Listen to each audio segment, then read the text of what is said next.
A very good morning to all the students of class 9th. And students, as you know, we were doing the first chapter of your history book, and the name of the chapter is the French Revolution. So we had already completed 4 parts of this chapter, and today we are going to start the 5th part, that is part number 5 of this chapter. That is topic we will cover: France becomes a constitutional monarchy. So this is a topic which we are going to cover today, but let's quickly revise what we have done in the last video, that was regarding the outbreak of the French revolutions. What were the reasons and consequences and factors which led to the outbreak of this revolution? So in that last lecture we had read something about outbreak of the revolution, where in protest against the king, the middle class declared themselves as National Assembly and swore not to disperse till they had drafted a constitution for France that would limit the powers of the monarch.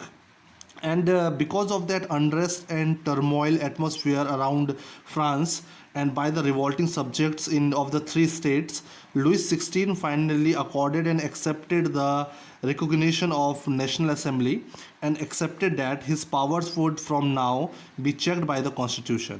Okay, so further we will be studying about now France becomes a constitutional monarchy, and I shall read it from your NCERT book. So first of all, let us understand the meaning of the title France become a constitutional monarchy. The meaning of monarchy, know that monarchy is a system, a political system in which there is a king's rule. All the powers are centralized and vested in one hand, and that one hand is of the king. All the, we would say, legislature, executive or judiciary, all sorts of powers are vested into one hand, and that is kings. That is called monarchy. But after Louis XVI had accepted and given recognition to National Assembly, which was drafting a constitutional for France, and he has accepted that, so now France became a constitutional monarchy. That he accepted the constitution which was framed and drafted by the National Assembly, but along with it, king was still existing. There was a king at the top, but his powers were now controlled. His powers were now limited by the constitution. So we'll see what do we understand by constitutional monarchy and how France became a constitutional monarchy. What were the structure and processes under this constitutional monarchy? So I am repeating that they have once again told you, the National Assembly, as you know, this belonged to the people who were the representatives of the third state, and these individuals or the representatives were mostly from the more prosperous and educated section of the third state. As we had discussed, third state had various sections, and one was rich section also, which had traders, merchants or industrialists, we would say. So those people formed the National Assembly, and they had completed and drafted the constitution by 1791. So they had started it from 1789 until 91. They had drafted the constitution. Its main object was to limit the power of the monarch. So what was the major objectives and aims of framing the constitution? To limit the power of the monarch. Monarch means the king. King had all the powers, but now through constitution, this National Assembly wanted to limit the powers of the monarch. And let's see how they limited the power of the monarch through this constitution. These powers, instead of being concentrated in one hands or of one person, were now separated and assigned to different institutions.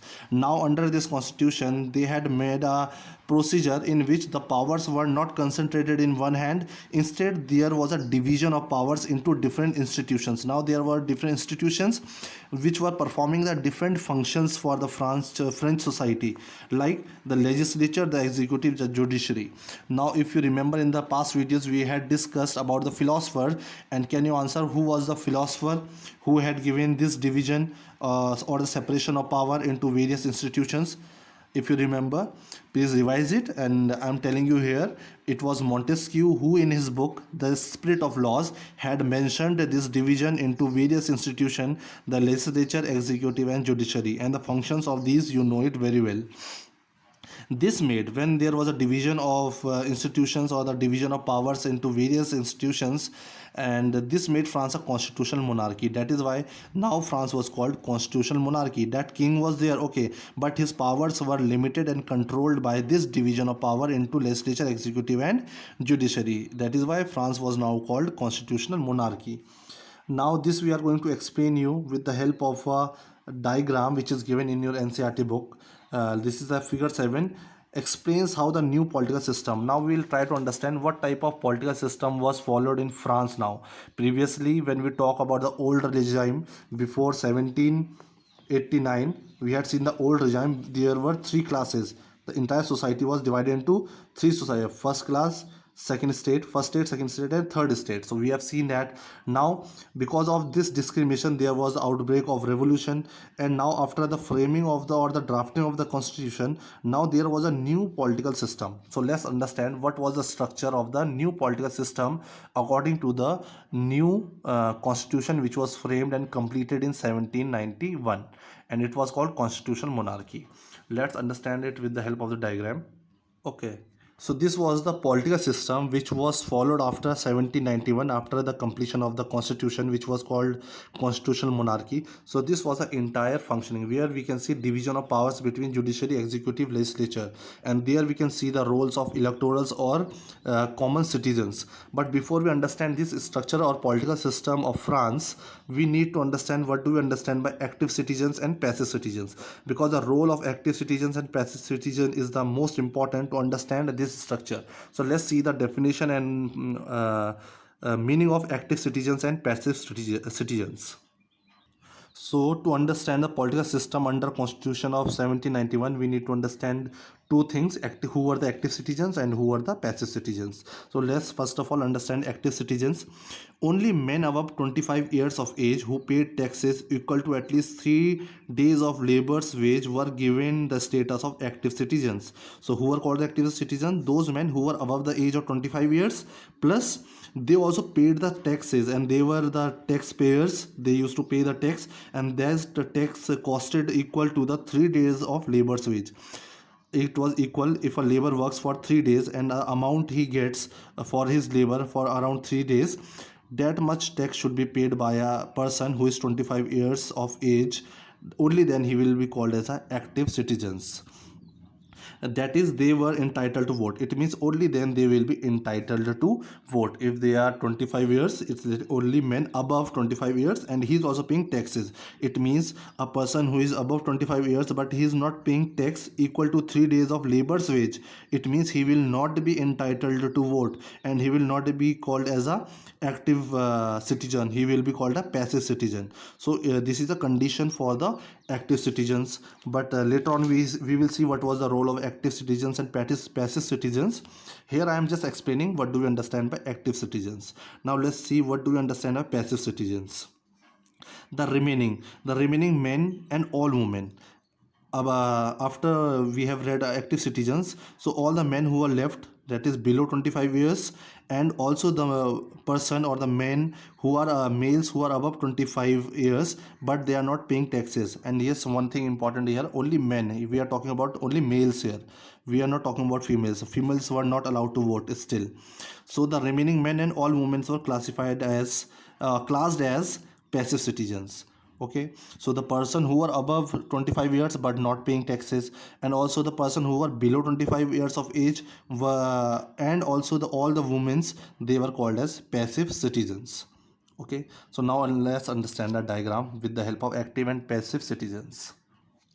So you can see the diagram here. These are the active citizens entitled to vote, about 4 million. As we saw in the last videos, there was total population was around 28 million. By 1789, the total population of France has reached to 28 million. Out of these 28 million, only 4 million people were called active citizens. It means those were the people who were allowed to vote. They were entitled to vote because they were above 25 years of age, and men, only males, and also they were paying the taxes equal to 3 days wage of a labor. But others who were below 25 years of age, all the women's, and also males who were above 25 years of age but they were not paying any taxes, they were not having any property, they were not belonging to prosperous classes, it means they belong to these passive citizens, and they were around 3 million men. So if we see the people who were not having writing vote, no voting rights, about 3 million men, and 4 million were having the writing vote. But see, now there is a structure, there is a process, there is a chain, that how they were electing their members for the National Assembly. So first, out of these 4 million people, 50,000 men were elected. They used to vote and they used to elect the electors. First the electors were elected, and these were 50,000 men. Out of these 4 million were elected as the electors, and these 50,000 electors, they voted to elect the members of the National Assembly. And see how many members were elected: 745. Like we have our parliament in Lok Sabha, we have our members 545, 543. In the same way, these 50,000 members, they voted and they elected their members of the National Assembly, and the total number was 745 members they had to elect. So we can see here indirect voting, where active citizens are only electing the electorals, and these 50,000 electorals are electing the National Assembly. And from here we can see National Assembly is having a control over the king. Now, as we say, there is a division of the powers. Now king is not having all the powers, or all the powers concentrated in his hands. Now he can be controlled by this National Assembly. So all the plans and policies will be made by this National Assembly and its ministers, and it will be implemented. Only king will be a signing authority, like we have our president. Okay, so he will be the nominal head. So his powers are now being limited by this structure. Okay, so now they are controlling him. Plus he has the veto power, but he has the right to say yes or no on any decision although. And here we can see ministers, like we have council of ministers, cabinet ministers. Okay, same. Out of these 745 members, some were called as the ministers, who were having the some important portfolios. Okay, and if you can see, these active citizens were also responsible, where they directly elected the judges, which was called judiciary. Okay, which worked for the constitution. They looked after the constitution, how the were the things going according to the constitution, which was being framed by the National Assembly.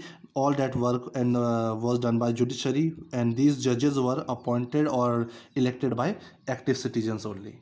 So this is the structure of the government or the political system after the constitution was adopted in 1791. And whatever I have explained you regarding this new political system or the political system under constitution, this political system was according to the constitution of 1791. So the constitution of 1971 vested the power to make laws in the National Assembly. So it had, this constitution had given the power to make laws to the National Assembly, and we have seen how this National Assembly was elected. Okay, how the representatives were elected indirectly, and out of all the active citizens elected the electorals, who were 50,000 men's, only males, and those 50,000 males, they elected the members of the National Assembly. The members were 745. So which was indirectly elected, that is why they have used the word indirectly elected. That is, citizens voted for a group of electors first, as we have seen. Elect citizens, those are the active citizens, they voted for the group of electorals, and these electorals in turn chose the National Assembly.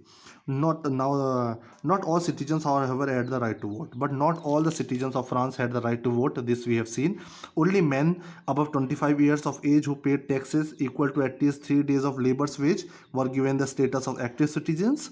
That is, they were entitled to vote, and but the remaining men, males, and also the women were classed as passive citizens, who were not entitled to vote. To qualify as an electoral and then as a member of assembly, a man had to belong to our highest bracket of taxpayer. But still you will see, if you have to become the member of the electorate, it means if you have to be a one member of those 50,000 men who elected their National Assembly, or you want to be a member of National Assembly, you should be highly bracket of taxpayer. It means you should be you should belong to a prosperous society, maybe a noble, maybe a clergy, maybe a manufacturer, maybe a trader. So in terms, you should be economically very stable, very strong, to be a member of electorals or the member of National Assembly. It means you should be a person who are paying the highest tax. Okay. So the next topic is, as you see the Indian Constitution, and in your every book we see the preamble. That is the first page or the introduction to the Constitution, or we can say it is like a window through which we can peep into the Constitution. Okay, we can see the various phenomena which have been political phenomena and important things which have been included in the Constitution. In the same way, this Declaration of Right of Men and Citizens, that was the beginning of the Constitution of France. So this was the image of that. This was on the first page. Let's read something about it. The constitution began with a declaration. So when we started the constitution of France of 1791, which was drafted by 1791, if you see that constitution, it begins with the declaration of rights of man. See, major focus has been given to the man here, although citizen is also mentioned, but especially man. So we can say how male dominated society it was. Okay, rights such as, so in that they have mentioned in this declaration that rights such as the right to life, freedom of speech, freedom of opinion, equality before law, these were called as a natural and inalienable rights. These were the natural which a human should get by birth. If we have got the birth, we are living in France, then everyone should have the access to these rights: right to life, freedom of speech, freedom of opinion, equality before law. These should be called the natural rights. And inalienable means they are most important and basic needs which every individual or every living being should have access to. This is, they belong to each human being. It means these rights belong to each human being by birth. Okay, and no one can challenge these rights according to the Declaration of Rights of Men and Citizens, and could not be taken away. It was the duty of the state. Now it was the duty of the state or the government or this constitution to protect each citizen's natural rights. So this was a declaration of the rights of men and citizens of the constitution, that these basic rights, these are the natural rights, they should be protected, and anyhow by the state or by the political parties, by the government, but anyhow they should be provided, and should everyone, every citizen should have access to these important rights. That is why they were called the natural rights or inalienable, जो हमसे अलग नहीं की जा सकती हैं. These are very important for all the human beings by birth.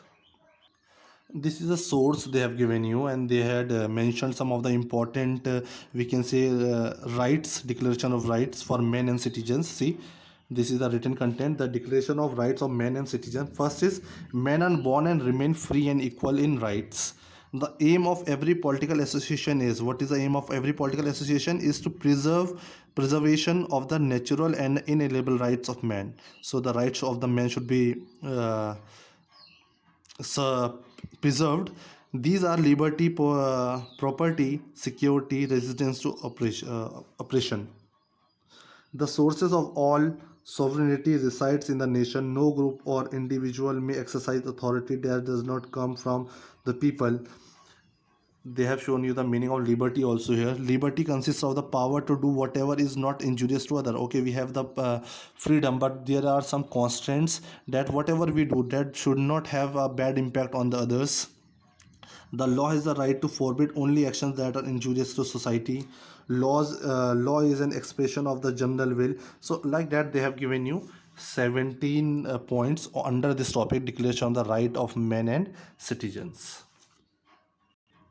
As we saw, the population of France was increasing. So now the maximum of the population of men and women in the 18th century in France, they were uneducated, they could not read or write. So images, there are some images given to you.